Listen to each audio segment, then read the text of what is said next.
Assalomu alaykum, hurmatli televizor ko'rguvchilar. Yaxshimsizlar? Yaxshimsizlar. Dünya Uyg'ur Qurultayı Tor televiziyasining kunlik xabarlar programmasiga hammanglar xush kelibsizlar. Men riyosatchi Iftixor Abdurashid. Men riyosatchi Zumratay Erkin. Hammanglarning juma kuniga muborak bo'lsin.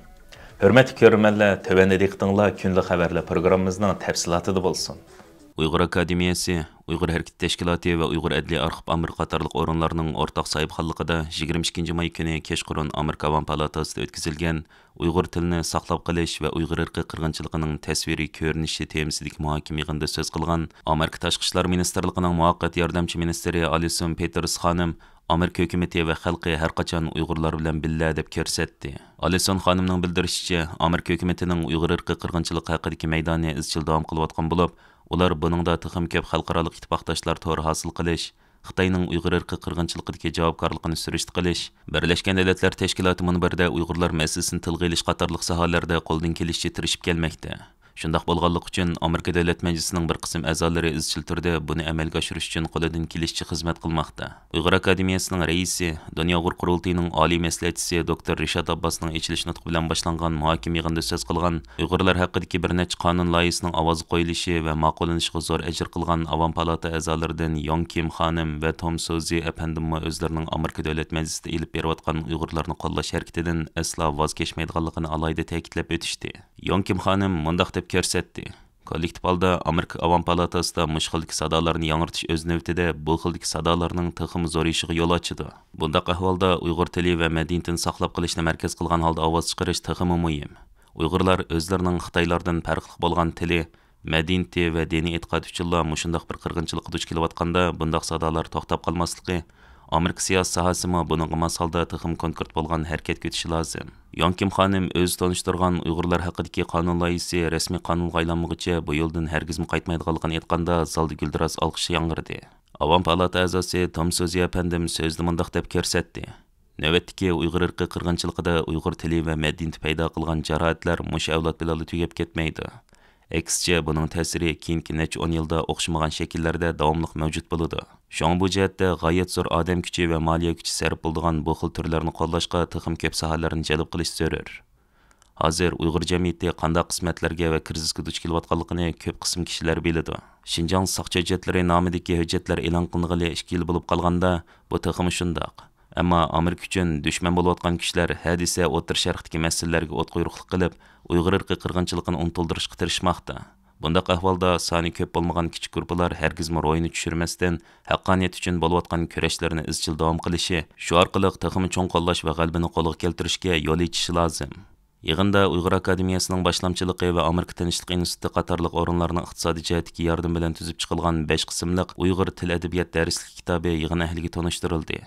Dr. Rishad Abbas so'zida Uyg'urcha darslik kitoblar Uyg'ur tilini saqlab qolishdagi bir muhim qadam deb ko'rsatdi va Sharq Turkistondagi qirg'inchilikda muhim nishonlarning birining dal Uyg'ur milliy kimligining eng yorqin ifodalaridan bo'lgan Uyg'ur tili bo'lganligini alohida ta'kidlab o'tdi.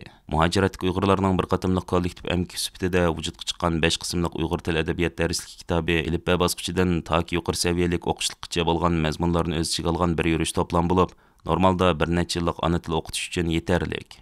Yig'inda Markaz Oslodagi Uyg'ur Adliya Arxiv Amiri tarafidan tayyorlab sunilgan 3 o'lchamlik lager tasviri yig'in ahlining kuchli diqqatini qo'zg'agan nuqtalarning biri bo'ldi.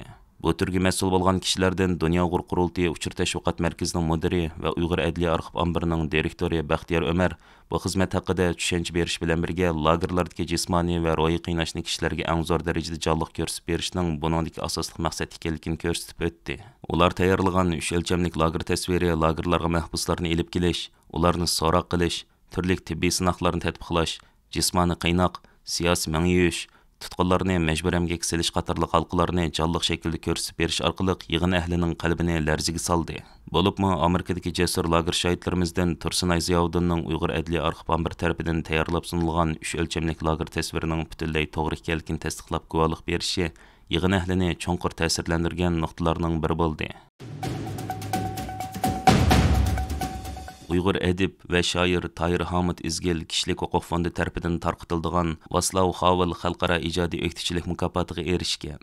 Markaziy Nyu-York shahridagi kishilik huquq fondi tarafidan tarqatiladigan bu mukofot 1989-yili Sharqiy Yevropada kommunizm lageriga xotim berilgan mezgilda Chexiya Cumhuriyetining demokratiyalashishi uchun zo'r hissa qo'shgan, shundaqla Chexiya Cumhuriyetining kommunistik tuzumi qo'llangandan keyingi tunji prezidenti bo'lgan Václav Havelning xotirasi uchun 2012-yildan beri tarqatilib kelgan. Kishilik huquq fondi qurg'uvchisi Thor Halvorson bu haqdagi bayonotida mundaq degan: "Har yili Havel mukofoti jasorat va ijodchanlik bilan zo'mgarliklarni oshkorlab kelganlarga berilib keldi.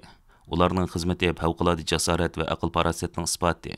Mazkur organ Tahir Hamid Izgil haqidagi bayonotida uning ko'zga ko'ringan Uyg'ur shoiri, rejissyor va faoliyatchi ekanligini, 90-yillarda ijodiyati sababli Xitoy turmusida 3 yillik qamoq jazosiga uchragan Tahir Hamidning 2017-yili boshlangan zo'r ko'lamli tutqundan qutulib chiqqan oz sonli Uyg'ur ziyolilarining biri ekanligini bayon qilgan. Ular yana Tahir Hamid Izgil apandining aslim kitobi Kechida tutqun qilinishni kutishning Uyg'urlar qaratilayotgan irqiy qirg'inchilikni dunyoga oshkorlashda rol o'ynagan oz sonli guvohliklarning biri ekanligini muayyanlashtirgan. Bu mukofot 4-iyun kuni Norvegiyaning Oslo shahrida o'tkaziladigan 2024-yillik Oslo erkinlik munbarida o'tkaziladigan marosim orqali sohiblarga tarqatib berildi ekan. Bu mukofotga Tahir Hamid Izgil apandi bilan birga Eronlik san'atkor Tomash Salihi ve Venezuelalik pianino mayri san'atkor Gabriela Montero qatorliqlar loyiq ko'rilgan. Amerika Kengash palata a'zosi Dick Durbin Amerika tashqi ishlar ministri Antony Blinkendan nahaq tutqun qilinib Xitoy turmusida yetayotgan Gulshan Abbos qatorliq tutqunlarni qutqizishni talab qilgan. Amerika Kengash palata a'zosi Dick Durbinning X'da 2024-yili 5-oyning 22 kuni e'lon qilgan videolik uchurga asoslanganda Dick Durbin Gulshan Abbos delosini qayta kun tartibga kelib, Amerika tashqi ishlar ministri Antony Blinkendan Xitoyda Gulshan Abbos qatorliq Xitoy turmusida nahaq yetayotgan tutqunlarni qutqizishni talab qilgan. Doktor Gulshan Abbos 2018-yilning oxirlarida tutqun qilinib, Xitoy doiralari tomonidan terrorlik harakati uyushtirishga qatnashish, uningga yordam qilish va ijtimoiy tartibni qalaymaqon qilish bilan ayblangan. Shundaqla 20 yillik qamoq jazosiga hukm qilinganligi ma'lum bo'lgan edi. Gulshan Abbosning Amerikadagi qizi Ziba Murad opasining delosini Amerika tashqi ishlar ministri Blinkenning samiga solgan Amerika Kengash palata a'zosi Dick Durbinga X'da alayda rahmat aytgan.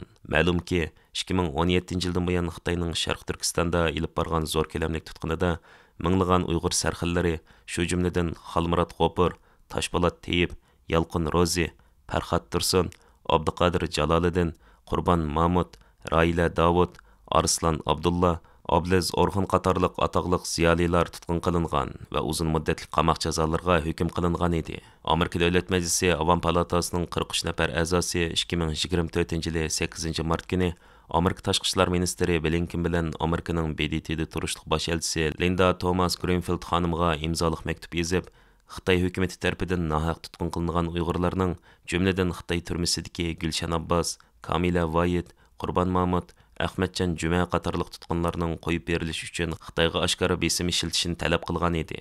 Hörmətli görürmənlər, yuqurda diqqətinizlərə günlük xəbərlər proqramımızın təfsilatını sunduq. Keyin qətimliq sanımızgacha görüşkiçə aman bolğaysızlar. Stansımızın YouTube kanalına əza buluşunu unutmang. Xeyir xoş.